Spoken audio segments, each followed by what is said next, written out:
მოგესალმებით, ვიფასო მეგობრებო, პატიციურ სენელებო, მაყურებლებო. სვენელებს იმიტომ ვამბობ, რომ ხანდახან მე არ ჩანვარ ვიდეოში და თქვენ მხოლოდ მისმენთ და მაყურებლებს იმიტომ ვამბობ, რომ თავისთავად, როდესაც წერ რამეს თარგმნი პირდაპირ თქვენ ხედავთ მე. დღევანდელი თემა ვიდეოსი იქნება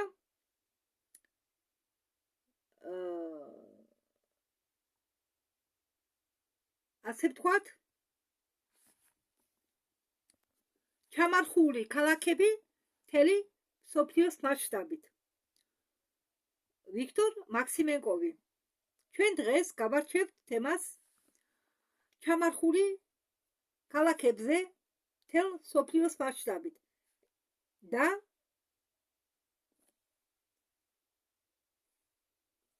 ამბობს ვიქტორი. და ვიქტორმა შეაგროვა ფაქტები, სურათები ამასთან დაკავშირებით.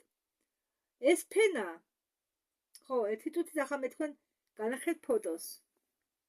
უბრალოდ ჯერ მინდა გითხრათ, რომ ფენები, ჩამარხული ფენები არ არის კულტურული ფენა, როგორც ამას ამტკიცებენ მეცნიერები, ხო, რადგან ეს არის ტყუილი, არამედ ეს არის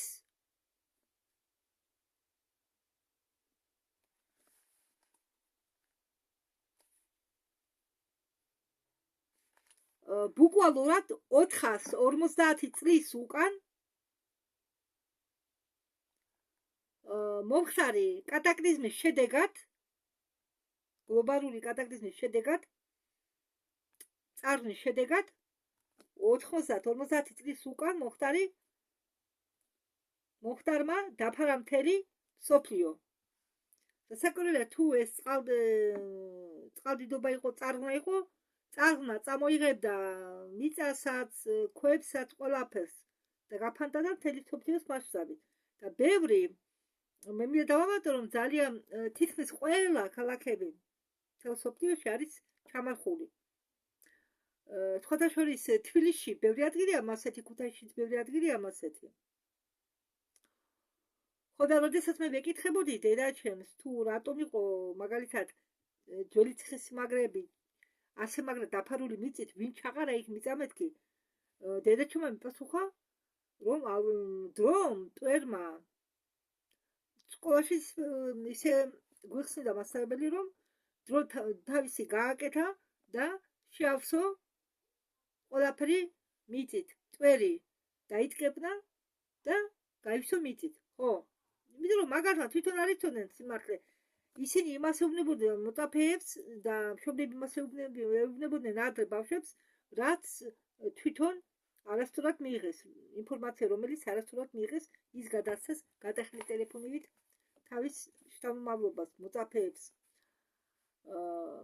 ხო, და ზოგი ქალაქები ჩაიწერა ხომ ამ კატაკლიზმის წარღვნის დროს, წყალდიდობის დროს. და მე თქვენ გითხარით, თუ პირველი წარღვნა ერთ-ერთ ვიდეოში, მანამ სანამ მე დავდებდი ბლავატსკაიას 3 ვიდეოს, მანამდე დადე იქ ვიდეო,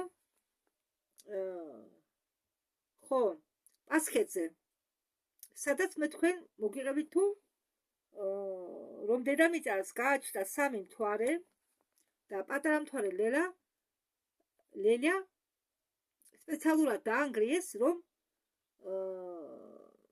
მტრები, ოკუპანტები, რომლებიც იჯდნენ ამ პატარა მთვარესზე, მათ უდოდათ ჩვენი ეჩიკის განადგურება.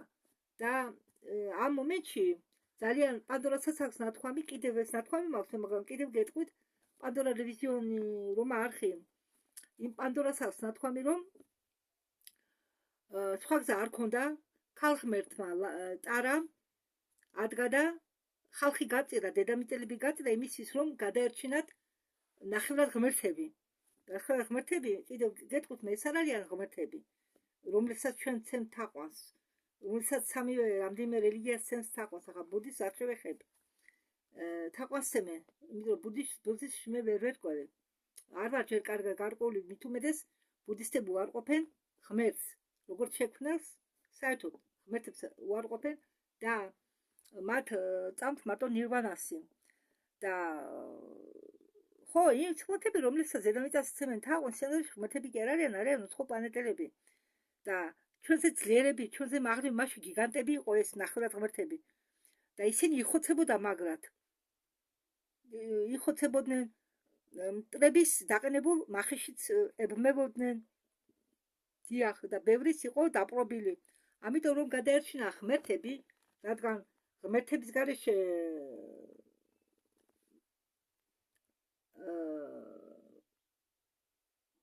ღმერთები იყვნენ როგორც მაკონტროლებელი ჩვენაირი არსებებისა და რომ ღმერთები ნახევრად ღმერთები გადაერჩინათ ტარა მათგადა განადგურა თვარე ლელა თვალისან რადგან იქ ძალიან ბევრი შემომჭრელი იმყოფებოდა ვინც ოკუპირება გაუკეთა დედამიწას პირველი ოკუპირება მაგარი ბრძოლები მიდიოდა ძალიან ბევრი დაიღუპა და მაშინ ხომ იყო უკვე ვიმანები ხომალდები ყველაფერი იცით როგორი განვითარებული იყო მაშინდელი ცივილიზაცია და არ ვიცი მე რამდენი გადარჩა მაგრამ ძალიან ბევრი ხალხი დაიღუპა ხო მე გითხარით რომ ამის გამო ტარა დაისაჯა ახლა ხან ჩამოხსნეს ის ეკიდა სივრცეში ხელებით და ფეხებით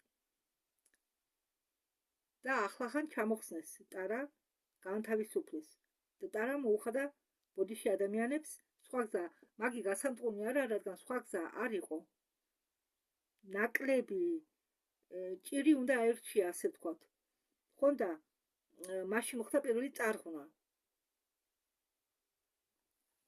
მე რო თქვენ უკები განახეთ გახსოვს მაქსიმენკოს ვიდეო რომ დავდე ხო ისიც ყველაფერი რაც დაიტვორა წარღვნა ბევრი წარღვნა იყო მარტო ნოეს წარღვნა არ იყო ნოეს დროინდელი წარღვნა ნოეს დროინდელი წარღვნა პატარა წარღვნა იყო ის არ იყო ესეთი მასშტაბური და მანამდე ძალიან ბევრი მასშტაბური წარღვნები იყო ამა თუ იმ მიზეზებიდან გამომდინარე გამოდით ახლა გავაგრძელოთ ისე ვიდეოზე გადავიდეთ ხო ზოგი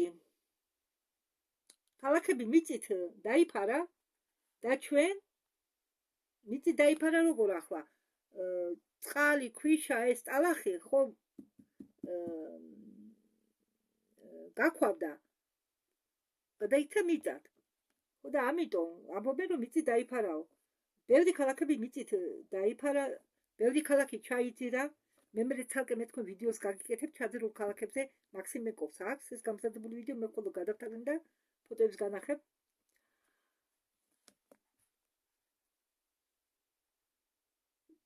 დაამზაბახულ ქალაქების ზევით ცხოვრობ ჩვენ თუ რა გონიათ იგივე ლენინგრადში იგივე მოსკოვში ისა ანტიკური შენობების მაგვარი რომ დგას ისინი ყველა ფენაფენაზე დგას ხოლმე გზადაგზა გაჩვენებ თქვენ უბრალოდ საქართველოში არავინ არ დაიწყებს თხრას ტყუილად თორემ ბევრ ამეს ავაწყდებით ჩვენ ბევრ ამეს ძალიან ბევრ ამეს ჩვენ ფაქტურად ცხოვრობთ წარსული ცივილიზაციის რუინებზე ნასახლარზე ჩვენ ცხოვრობთ წარსული ცივილიზაციის ნასახლარებზე შეიძლება ითქვას და სავარაუდოდ მარტო ერთის ხო იმას ვამბობ მარტო ერთი ცივილიზაცია კი არა მრავალი ცივილიზაციის ნასახლარზე და ჩვენ ფეხი ქვეშ შეიძლება არაერთი არტეფაქტი იქნეს დამალული მაგრამ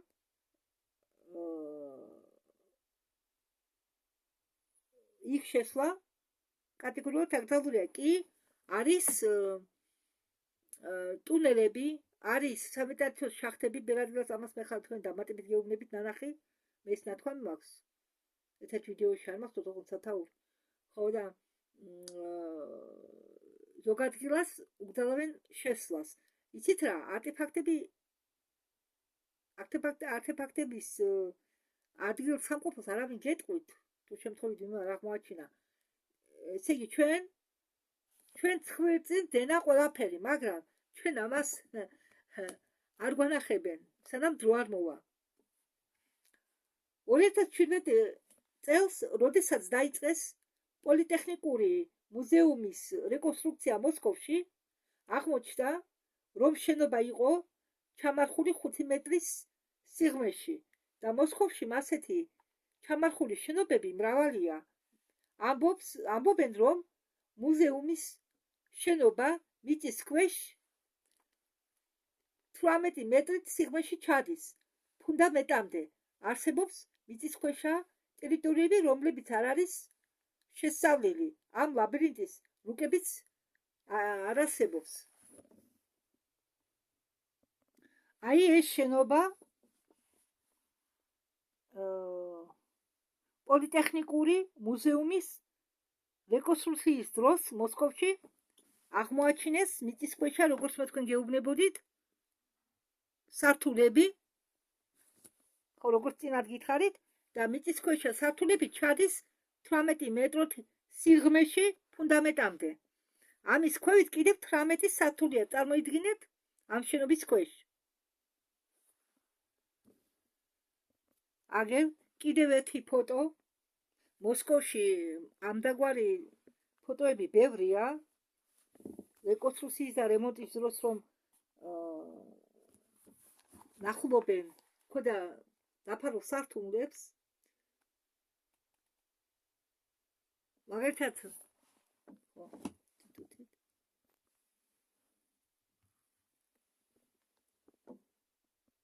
თუნდაც ავიხოთ, თქვენ წინ არის ახლა ზამთრის სასახლე, რომელიც ჩამარხულია ერთი სართულით. ახავე გავასწორებ, რომელიც ჩამარხულია ერთი სართულით.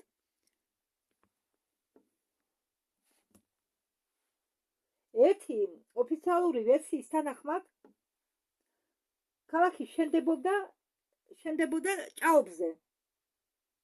ვის მოუვიდა ან ვის მოვიდოდა თავში აზრი, მიდე კარგად ნახოთ.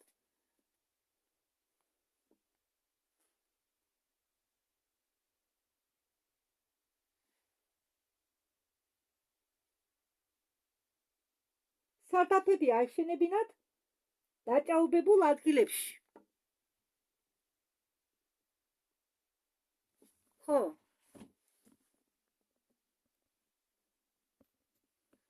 არის წერილობითი დამოწმებები წყალდიდობების შესახებ და სადაც აღწერენ თუ რა ზარალი რა ზარალს აყენებდა წყალდიდობები სოფლის მეურნეობას და მიწებს. მაგალითად, იყო წყალდიდობა 1663-1664 წლებში და მაშინდელი მთავრობა გუბერნიების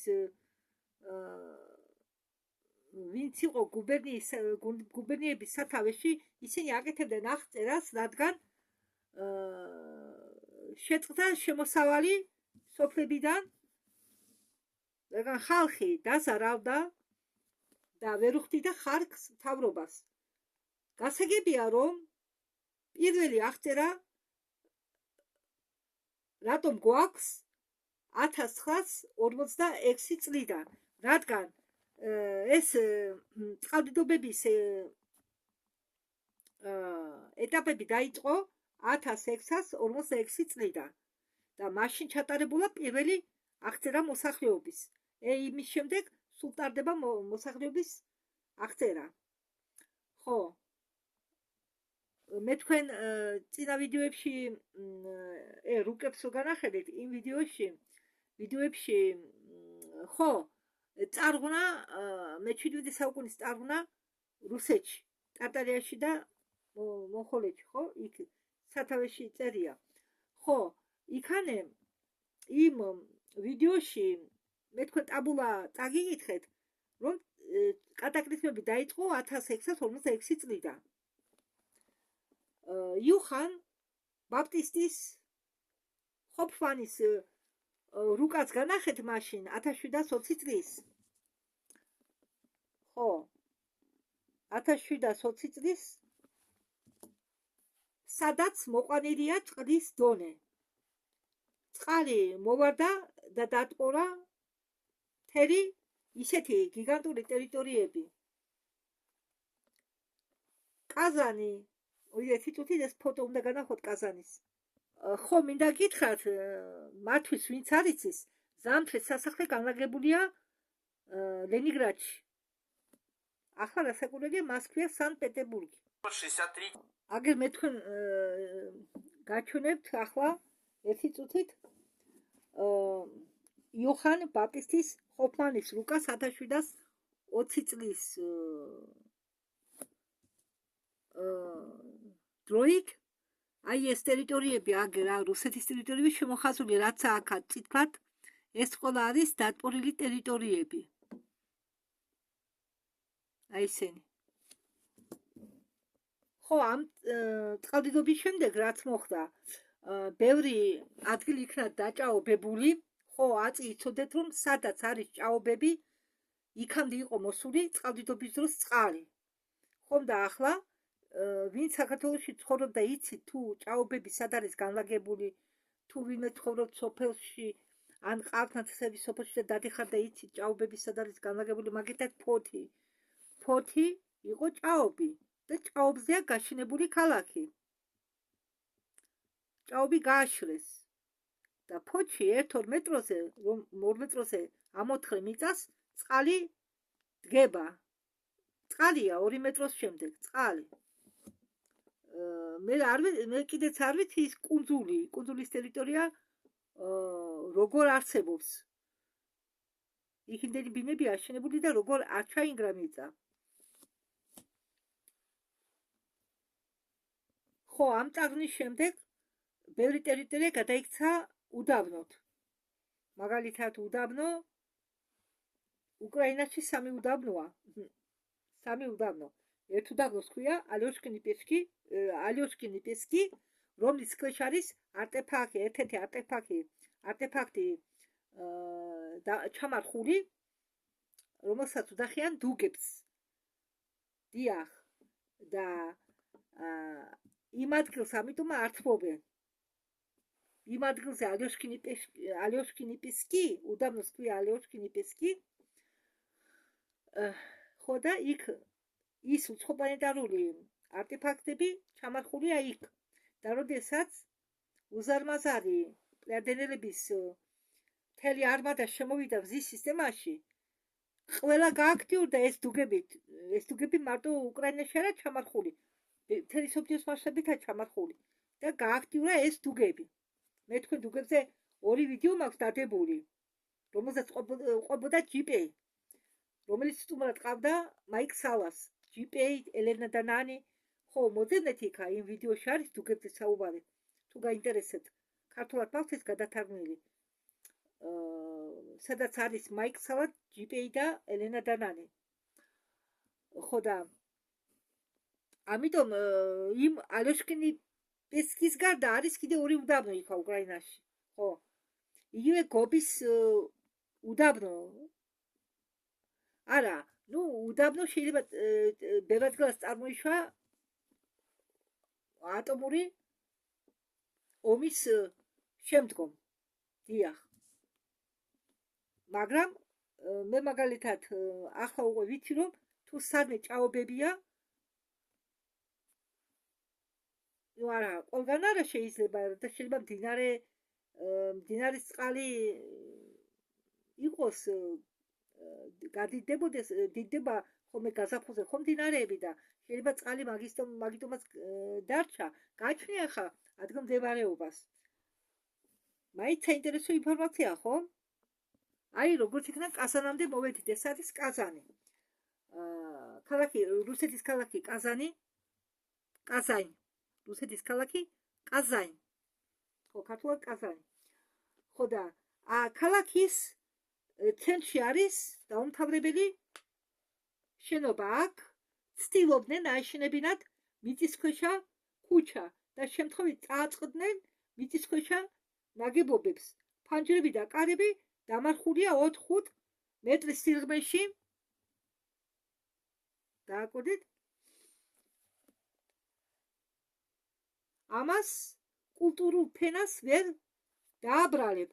იგივე არის მიწისქვეშა ტუნელები მთელი ქალაქის მასშტაბით. ხო, აქ კაზანზეა საუბარი. ესე იგი, ეს არის ძველი ცივილიზაციის ნანგრევები. ნანგრევები არა, ამ შემთხვევაში ნანგრევები არა, უბრალოდ აი ეს შენობა.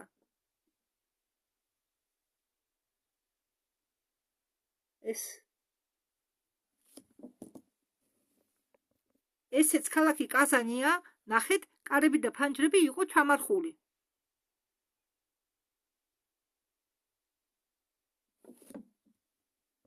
კიდევ ერთი რუკა 1729 წლის გამოშვების აქ ჩანს მოსკოვია, ანუ ადრინდელი მოსკოვის ტერიტორია.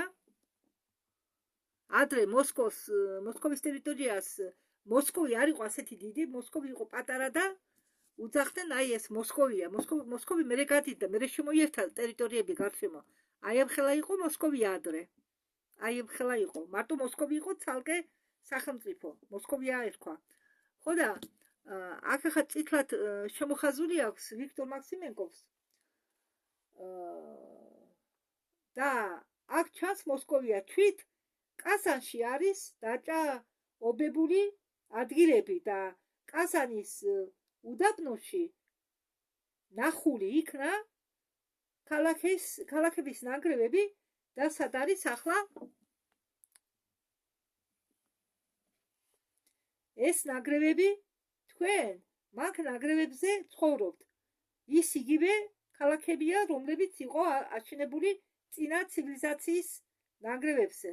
ხო, ამასამერო თქვენ გეუბნებით. აგერ კაზანი აქედან ვერ ხედავ კარგად. სად არის ის ნანგრევები, ამბობს ვიქტორი, აქ დანაოჭებებული ადგილებიცაა, სადაც ჭაობია. სად გაქრა ნანგრევები? ხომ იყო ნანგრევებიო? ესე იგი იმ ნანგრევებზეა შემდეგ ახალი ქალაქები აშენებული. ეს არის ომსკი. 2010 წელს აქ ტარდებოდა რემონტი რუბელის მუზეუმის გალერეისა. ისევ იქნა ამოთხრილი ჩამარხული სართულები 3-5 მეტრამდე. რუკა, ეს მოიცადეთ, კარგი, ეს ომსკი. კარგად დააკვირდით.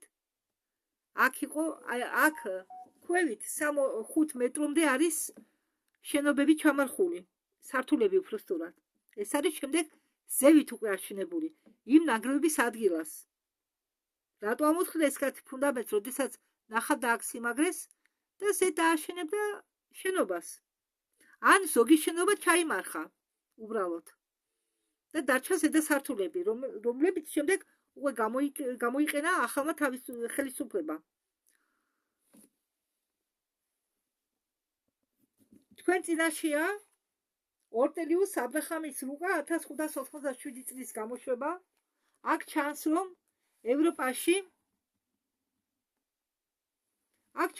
ევროპაში ქალაქები ნაკლებია ვიდრე ციმბირში. ჯამში ის ქალაქები გაქრება და ჩვენ მათ ნანგრევებზე ავაშენებთ ახალს და მთელი ციმბირი იყო გაერთიანებული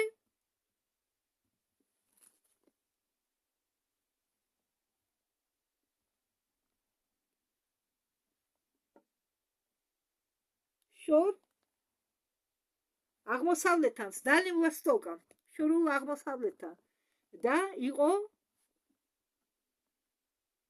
მონღოლო-თათარული სამეფო. როგორც მე წინათ მოგიყევით რუსეთში მე-17 საუკუნის წარღვნის თაობაზე ვიდეო.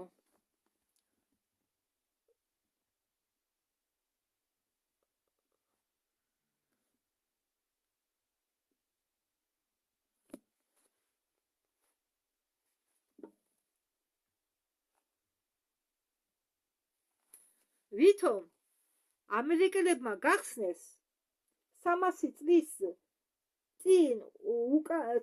წლის უკან სანამ უკაცრავად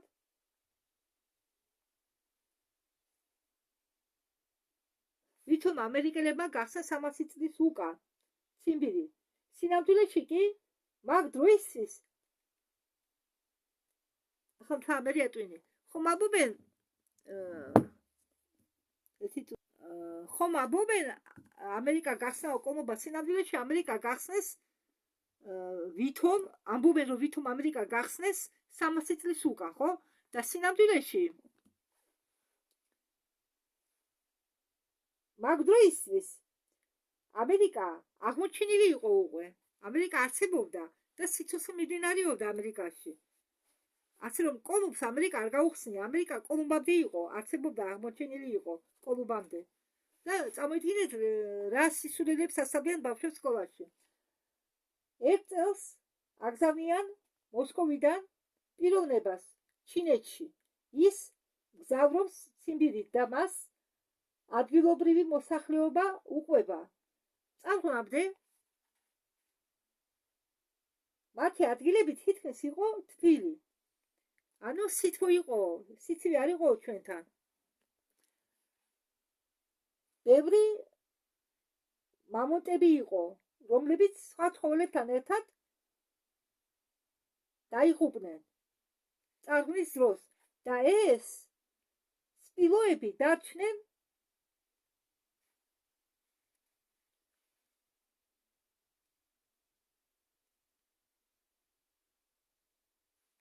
ტალახიან წყლებში.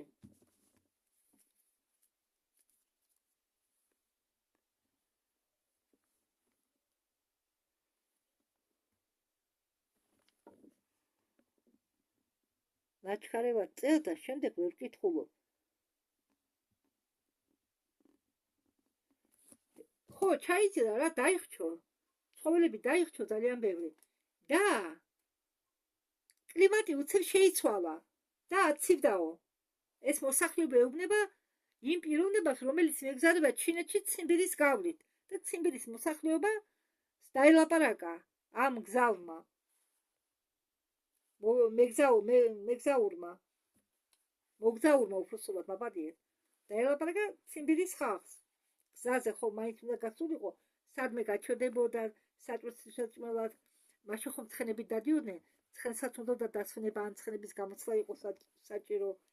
ეწლში ახალ ცხენებს აბავდნენ.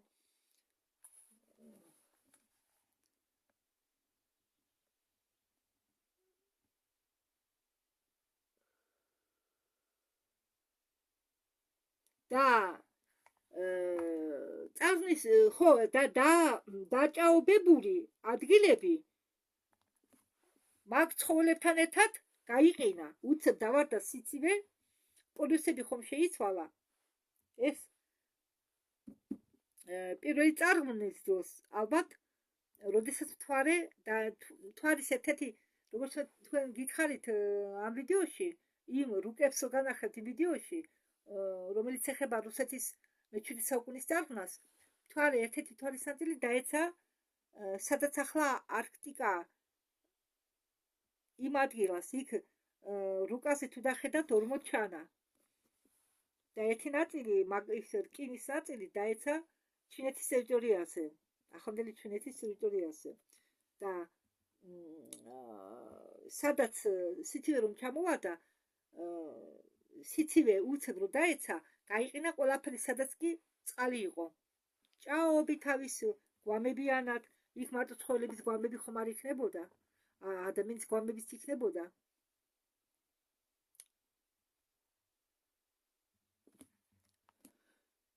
თუ ეს 1692 წელი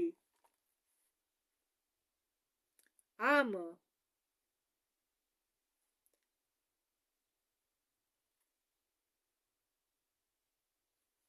ინფორმაციით რომ ფლობდე, უნდა იყო ან წარღვნის მოწმე მაინც ხო რომ ფლობდე 1000 მაპატიეთ ყველაფერს ერთად თქვა მინდა 1692 წლის ინფორმაციით რომ ფლობდეო, იმ წარღვნის მოწმე მაინც უნდა იყო. და ეს ხალხი მოსახლეობა იყო მოწმე მე-17 საუკუნის წარღვნისა.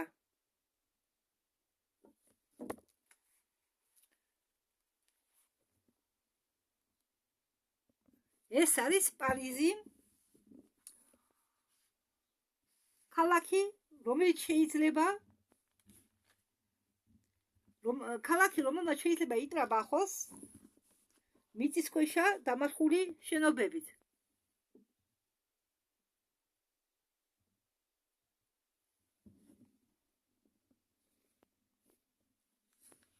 ფოტო დათარიღებულია 1973 წლით.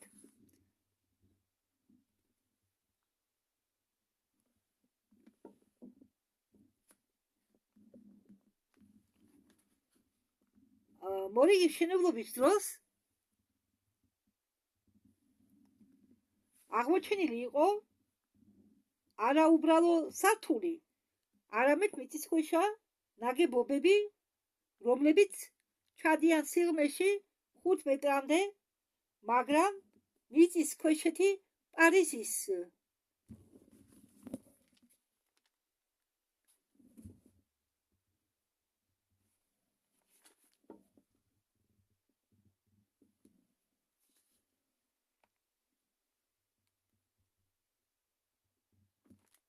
ნაკლებად შესწავლილია.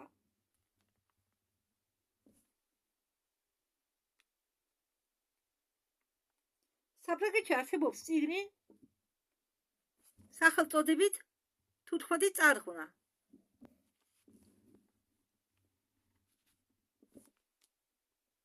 აგრეთვე საფრანგეთში არის წიგნი თუ როგორ იტბორებოდა კასპი და როგორ იცვლებოდა. 145 წლების რუკებზე კასპი წარდგენილია ჩვენ დროში. მე თუ გადახეთ კასპის რუკა. ის გაიჭიმა, ჩვენ დროში ის გაიჭიმა სხვანაირად ზომაში დაიკლო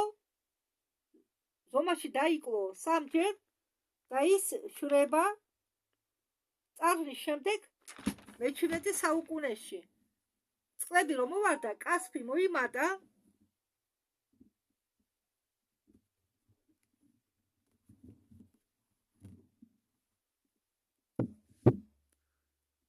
ხო, წარღვნის დროს სასაკურველია კასპი შეუერთდა შავ ზღვას, იქ ნანახია რუკაზე თუ როგორ დაიტბორა ტერიტორიები. შემდეგ კასპი იყო თითქმის მონგრალო.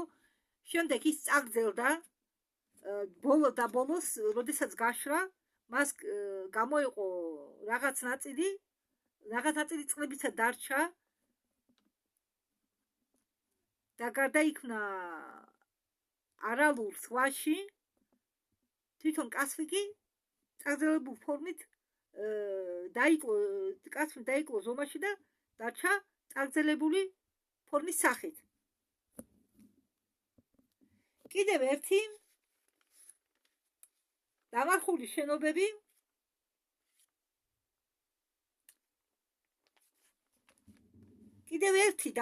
შენობა რომი, იტალიაში. ლეგენდარული კოლიზეუმი იყო ამოთხრილი მხოლოდ მე-20 საუკუნეში. მანამდე კი ნაწილობრივ იყო მიწის ქვეშ. ალბათ კოლიზეუმზე ყველას გაგიგონიათ. მიწის გრუნტი იყო კოლიზეუმის ზევითაც, ქვევითაც და მიწისქვეშა ტუნელებით ჩამარხული იყო. და ეს გრუნტი შეეძლო მოეტანა მხოლოდ წყალს. ახლა გაჩვენეთ მე ამას თქვენ. უკაცრავად მე ახლა დავუშვი შეცდომა. საფრანგეთში არის წიგნი, ვთქვი 15 წარღვნა კი არა, მე-15 წარღვნა. ხო, მე-15 წარღვნა, მაპატიეთ. ხო, ახლა ვიქტორ მაქსიმენკო ამბობს, რომ წყაროები, საიდანაც მიიღებთ ინფორმაციას არსებობს, თქვენ შეგიძლიათ წიგნები წაიკითხოთ, მაგ დროინდელი დაწერილი მაშინ ხომ არ იყო ეს ინტერნეტ ტელევიზორი და ყველა წერდა უშვებდა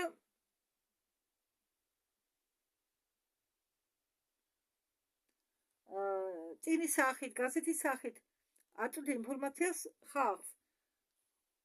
ახლა მე თქვენ განახებთ კასპის რუკავს ისევ. აი ეს ამ აგერ პირველ აპატიეთ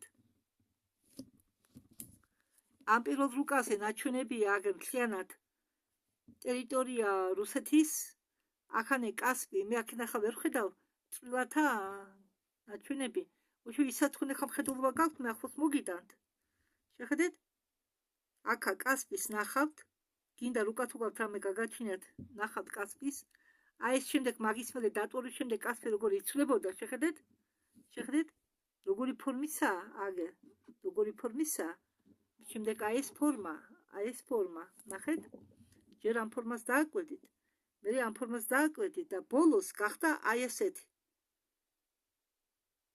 ის პატარა არის არალური ზღვა, არაერთ გემორე. აი, ეს არის რომი, კოლიზიუმი. ხო, ადრე მე მახსოვდა კოლიზიუმის ნაწილს გვიჩვენებდნენ და ახლა მე-20 საუკუნეში გაუთხრიათ ბოლომდე. შეხედეთ, როგორ იყო დაფარული ფუნდამენტით. ეს თურქეთია, ხო, თურქეთი მეთქი, იტალია. აგერ კიდევ ერთი ფოტო კოლიზიუმის, როგორ თხრიდნენ, ნახეთ? აი ეს, ნახეთ? ამას დააკვირდით, აქამდე იყო დაფარული. და ეს უკვე გათხრილი კოლიზიუმი. ამოთხრილი უფრო სწორად. ამოთხრილი კოლიზიუმი. ახლოს უფრო კარგად რომ ნახოთ. აი ეს, შეხედეთ? ეს არის მხოლოდ კოლიზიუმის ნაწილი. იმ დროინდელი ფოტოა და პირველი ფოტო რომ განახეთ, იქ უკვე მთლიანადაა ამოთხრილი კოლიზიუმი.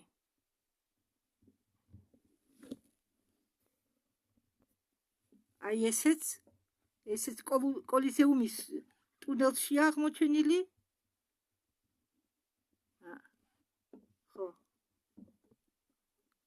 დავდებ შორს. ხომ ხედავთ ახლა კარგად? ხო. ეს იგივე კოლიზიუმი ოღონდ დახატული 1566 წლის. მაშინდელი მისი ფორმა. მიდით აბა დააკვირდით.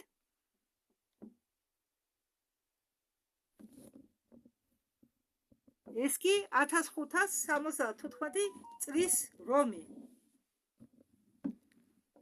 უკვე წარღვნის შემდგომი პერიოდი. ასე გამოიყურება მაშინდელი კოლიზიუმი. ხო, ვიქტორია ამბობს, რომ ეს არისო სადღაც მე-17 წლის საუკუნის დასაწყისიო. რადგან წარღვნა მოხდაო მე-17 საუკუნეში. ხო და მე-17 საუკუნის კოლიზიუმიო ის. კაკრას ახალი წარღვნის შემდგომი პერიოდი ხალხი ჯოხები დადის ტალახში რომ არ წაიქცნენ, არ დაუსიარდეთ ფეხი. და აგერ კიდევ რომის ნარჩენები. სურათი, ნახატი უბრალოდ, რომელიც გვაჩვენებს რომის ნანგრევებს წარღვნის შემდეგ.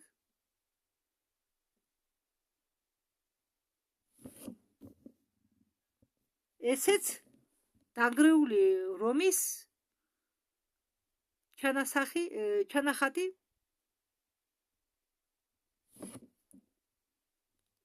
რომის ნარჩენი შენობები. ნახეთ როგორა ეს შენობა ჩამარხული. საკურველი ასეთი პატარა არაა ეს, უფრო გრძელია. ეს შენობას აგერ ნახეთ.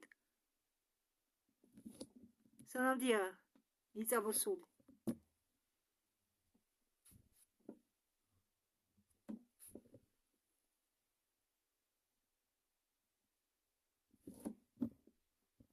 ამ რუკაზე კი ჩანს თუ წაღნის შემდეგ ხალხი როგორც ცდილობდა ინფრასტრუქტურა აღედგინა, ინფრასტრუქტურას აღადგენენ მხოლოდ სანაპირო მიდამოებში და როგორც ხედავთო ვიქტორია ამბობს, რუკაზე ქალაქები არ არისო, რადგან ქალაქები წაღლამ გაანადგურა.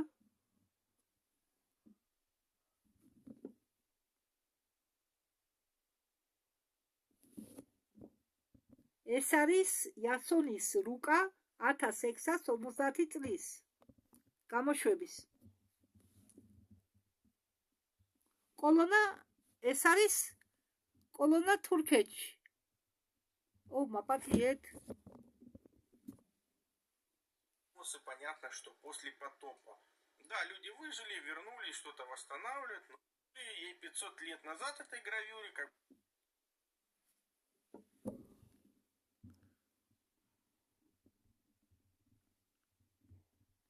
თქვენ წინაშე არის 500 წლის გრავიურა კოლონა თურქეთში, რომელიც ახლა არის ჩამარხული, ჩანს მხოლოდ კოლონის ნაწილი, აი ამ კოლონის ნაწილი ჩანს მხოლოდ ზევით, დანარჩენი არის ჩამარხული. თუ რომელი ეს კოლონა, აი ამ კოლონას გულისხმობს. ხო, ვიცადეთ.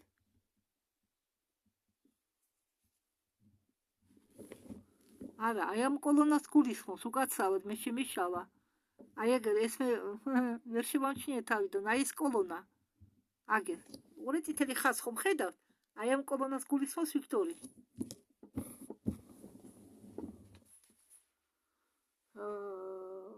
ანტიკური ქალაქი გაქრა.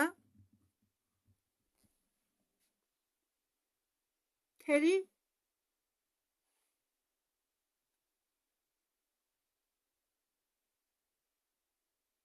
ანტიკური ქალაქები გაქრა მთელი სოფლიო მასშტაბით.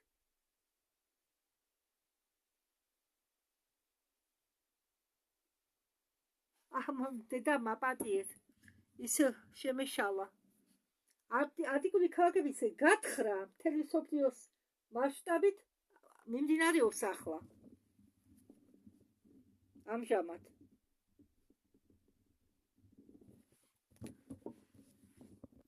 აი ეს კოლონა, რომელიც ჩამარხულია, ჩვენი დღეებია ამ ფოტოზე, ეს ფოტო ეკუთვნის უკვე ჩვენ მოგვიანეს დროს, ჩვენ დღეებს.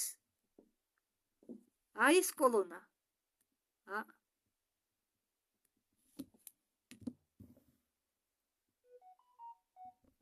ხო, მაგრამ კოლონის ზედა ნაწილი არაა. შეხედეთ, გადატეხილია, აგერ. კოლონის ზედა ნაწილი არაა. ისევ თურქეთი. ნახეთ? შეხედეთ, აგერ ანტიკური კოლონები სად მოჩანს აქა. აი ეგ ანტიკური კოლონები. ეს ყველა ანტიკური კოლონებია და ას ნახეთ, რამ ხელაზეა ჩამარხული. იქეთ აგერ შორს ხომ ხედავთ შენობას, აგერ. და ნახეთ, რაზე დგანა დღევანდელი ქალაქები.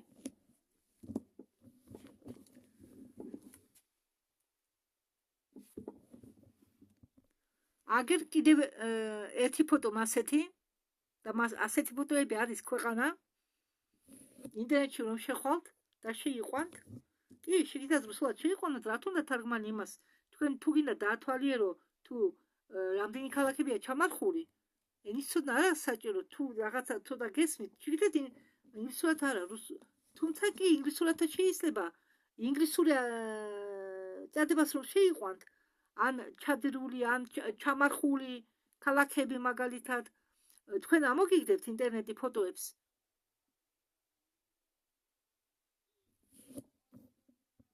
აგერ კიდევ ახალი ფოტოები შეხედეთ და აკვირდით ამათ. აგერ ხომ ხედავთ რაც მოჩანს ქვევით? ერთი წუთით. ახლა აქე დააკვირდით ამას. ეს არის 5-დან 5-7 მეტრო სიღრმე. ან 5-დან 7 მეტრამდე. და ეს საიდან მოვიდა ეს ფენა? მეცნიერები მთელი საბჭოთა კავშირის დროს ყური გამოუყურეს მეცნიერებმა მოსახლეობას იმით, რომ ეს არის კულტურული ფენა. კულტურული ფენა კი არა, ეს არის ეს ტალახი, რომელიც მოიტანა წყალმა და გაქვავდა. ეს არის ყოფილი კატაკლიზმის წარღნის ფენა, ტალახის ფენა, რომელიც მოიტანა წარღმა. ახლა დააკვირდით. ხომ ხედავთ? აგერ სად არის კოლონები?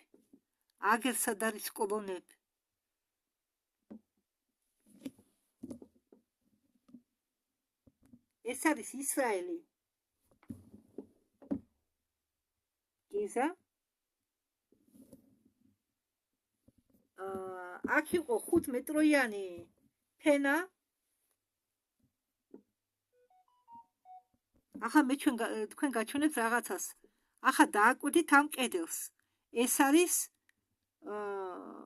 გაქვავებული ტალახიანი შენარევი, ტალახისა, სილისა, ხრეშისა, ქვებისა და რომ გაცივდა ეს მასა, ნახეთ როგორ გამოიყურება.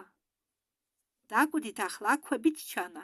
აგერ პატარა ქვები, ნახეთ ხრეში. ოშემ რაც კი მოყვა ტალახს, ყველაფერი ჩაქვავდა შიგ, როდესაც გაშრა. მაპატიეთ ის ისრაელის ფოტო რომ განახეთ, იქ თქვენ შემთხვევით გიზა არა. შემეშალა. ესა ეგვიპტე, გიზა. შეხედეთ? ფოტო შეხედეთ?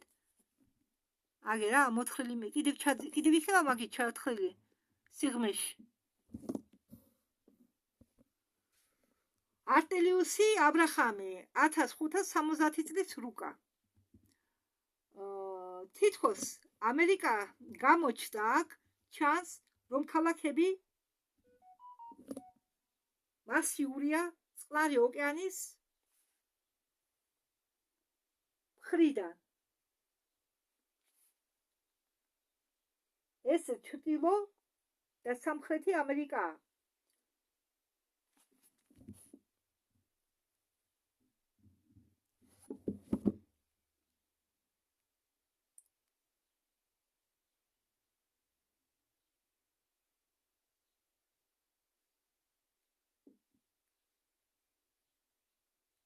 Вот перед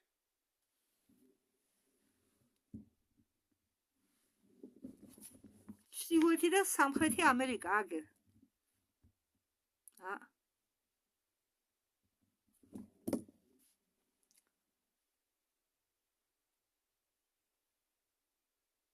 ეს ხო. როდესაც 2003 წელს ვაშინგტონში უკეთებდა რეკონსტრუქციას კაპიტოლიუმს, ჩანს რომ ქვეშ არის უამრავი ძველი შენობა. 30 მეტრის სიმაღლეში, სიღრმეში. ახლა განახებთ. ეს ფოტო, ამ ფოტოზე არის გამოსახული კაპიტოლიუმი ვაშინგტონში და ამის მიწისქვეშა შენობები ჩადის 30 მეტროს სიღრმეში. Агель.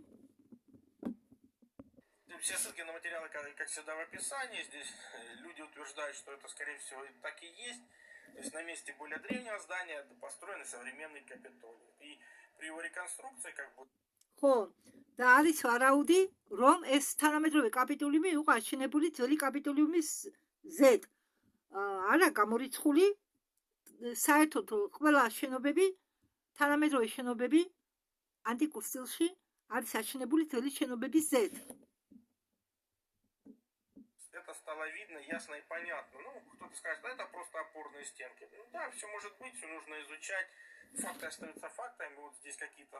ზოგი კი ამბობს, რომ ეს არის სამაგრი кедლებიო, მაგრამ რასაკვირველია, ყველაფერს უნდა შესწავლა. С сооружения внизу видны. То есть это на глубинах до 30 метров. И опять же, для тех, кто скажет, так Капитолий там начали строить в современном мире, там раньше их не строили, только... ხო, ზოგი იტყვისო, რომ კაპიტოლიუმის აშენება დაიწყესო თანამედროვე დროსო, ძველად კაპიტოლიუმს არ აშენებდნენო. აი ეს არის Перу было открыто. ერთადერთი მაგალითი, რომ პერუში Капитолий уже стоит, вот синий ნახეთ, стрелочки, მაგ обозначен დროინდელ место პერუში логики კაპიტოლიუმია практически აშენებული. города Америки, когда мы видим, მაგ დროინდელ პერუში ნახეთ, კაპიტოლიუმია აშენებული. აგერ აი აქა, აგერ აღმართს ხო ხედავთ? ხო, ესე იგი კაპიტოლიუმს ადრეს აშენებდნენ. глубина чуть აი поменьше. შეხედეთ. Потому что Куско само вообще-то на большой высоте расположено. აქანაც აპირებდნენ რაღაცის აშენებას Опять же, тот და же Сливой поток, წაწყდნენ который как бы ძველ всё ნაგებობებს. затопил. И მიწისქვეშა вот мы видим ნაგებობებს. остатки этих сооружений, они пытались какие-то коммуникации проложить, но не получалось, потому что мешала каменная кладка ხო, старая. То же самое при открытии того же Мексики. Опять же мы видим столицу, которая построена на озере, как люк. ეს არის მექსიკის რუკა.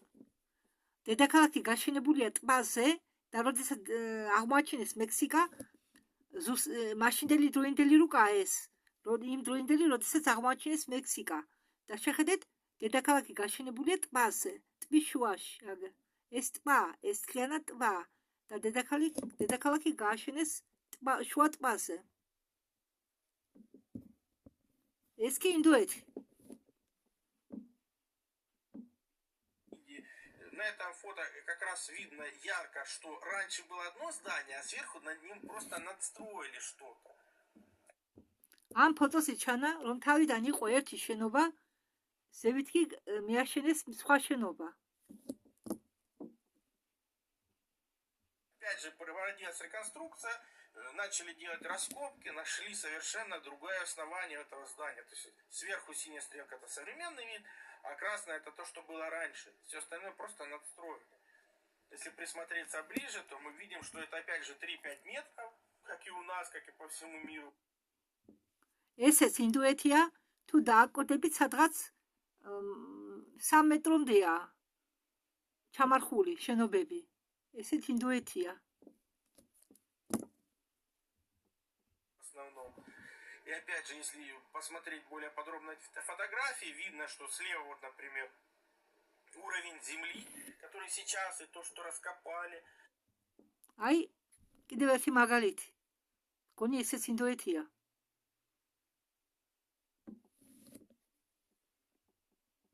Плюс видно, что здесь в землю вмонтированы колонны, то есть какой-то культурный слой, это наносной. კოლონებს ხომ ხედავთ? Видно вот фиолетовые стрелки, что раньше здание было одного типа, а над ним надстроили совершенно другой тип. То есть на руинах прошлой цивилизации строится это. То есть удобно, не надо фундамент копать, он уже есть. Построили и живем. Глубины можно კიდევ ერთი фото. Фотографий.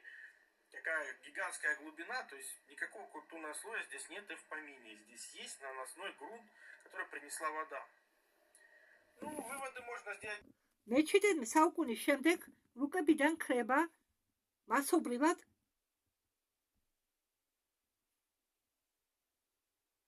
ქალაქები, იცვლება ზღვების და ოკეანეების სანაპირო ზოლები და იცვლება ბიოსფერო. მე-17 საუკუნეში მოხდა გლობალური კატასტროფა და ნანგრევებზე იყო აშენებული ახალი ქალაქები. დღევანდელი ვიდეო ამით დავასრულოთ.